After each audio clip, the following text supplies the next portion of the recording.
Durante la década de los 60, en el campo de la psicología se seguía la revolucionaria teoría de la neutralidad de género, la cual se fundaba en la idea de que el sexo biológico y el sexo psicológico se desarrollaban independientemente, pudiendo no ser coincidentes, ya que la última está supeditada al género social que se le asigna al individuo durante la infancia.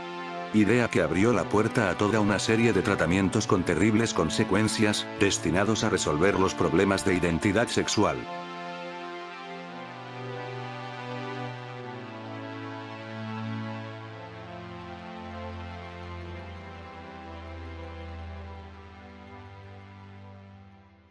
El reconocido doctor neozelandés afincado en Estados Unidos John Money, psicólogo, psiquiatra y educador especializado en sexología, fue uno de los más fervientes promotores de la teoría de neutralidad de género, y trató de demostrar que se podía manipular la identidad sexual, a través del proyecto John Joan. Estudio que surge cuando la familia Reimer llega a su consulta con su pequeño Bruce de 6 meses, que había perdido el pene en una operación de fimosis, atraídos por la reputación del doctor en estudios de intersexualidad.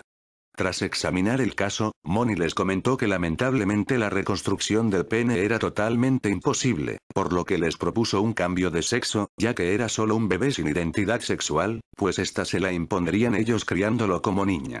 El caso de Bruce era único para estudiar la influencia del entorno en los roles de género, por dos motivos. Primero, por su hermano gemelo, Brian, que podía servir como control del experimento, al compartir genes, ambiente familiar y ambiente intrauterino. Y segundo, porque era la primera persona sin ninguna anomalía en su diferenciación sexual a la que le reasignarían su sexo.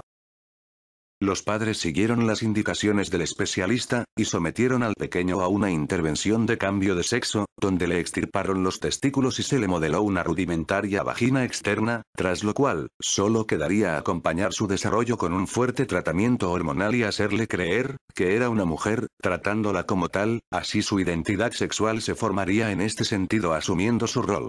El problema es que la pequeña Brenda, nombre que se le asignó, nunca se comportó como una niña, tendía a imitar a su padre, no le gustaban ni los vestidos, ni las muñecas, en el colegio fue víctima de acoso escolar porque sus compañeras no la aceptaban y sus compañeros tampoco, lo que hizo que se hundiera cada vez más en una profunda depresión. En vista de la situación, sus padres decidieron contarle la verdad sobre su identidad. Es cuando Brenda decide asumir su rol masculino, se cambia de nombre por el de David y empieza su reconversión, que no se verá completada hasta 1997, cuando revierte la operación de cambio de sexo. Años después conocería a Jane, mujer con la quien se casó, convirtiéndose en el padrastro de sus 3 hijos.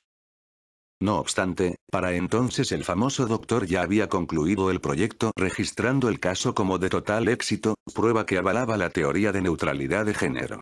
El estudio de Money fue alabado en la época pues suponía la demostración empírica de la determinación cultural en la sexualidad de los sujetos. Esta era vista como una victoria, ya que acababa de darse un duro golpe a los genetistas, demostrando que Brenda actuaba como una chica, porque la habían educado así y poco tenían los genes que decir al respecto. Es por esto que David decide hacer pública su historia porque tanto Money como su psicólogo Milton Diamond sabían que nunca se había visto como mujer y fue este último el que lo animó a hacerlo pública y así evitar que se repitieran casos como el suyo. Su caso obtuvo tal repercusión internacional que en diciembre de 1997, John Colapinto publicó su caso en la revista Rolling Stone, tiempo después escribiría un libro sobre la historia de David. La publicación del libro acabó influyendo en varias prácticas médicas, además de ayudar a comprender mejor la biología del género. Una vez que su caso se conoció, empezó a declinar el número de reasignaciones con cirugía en personas con micropenes, con otras malformaciones o que hubieran perdido el órgano genital en la infancia.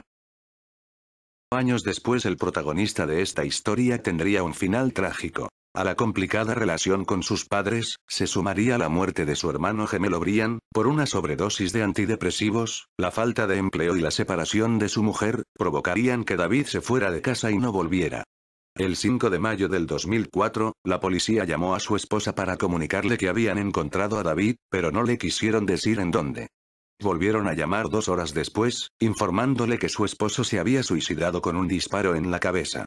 El padre de David, movido por la culpa, también se suicidó.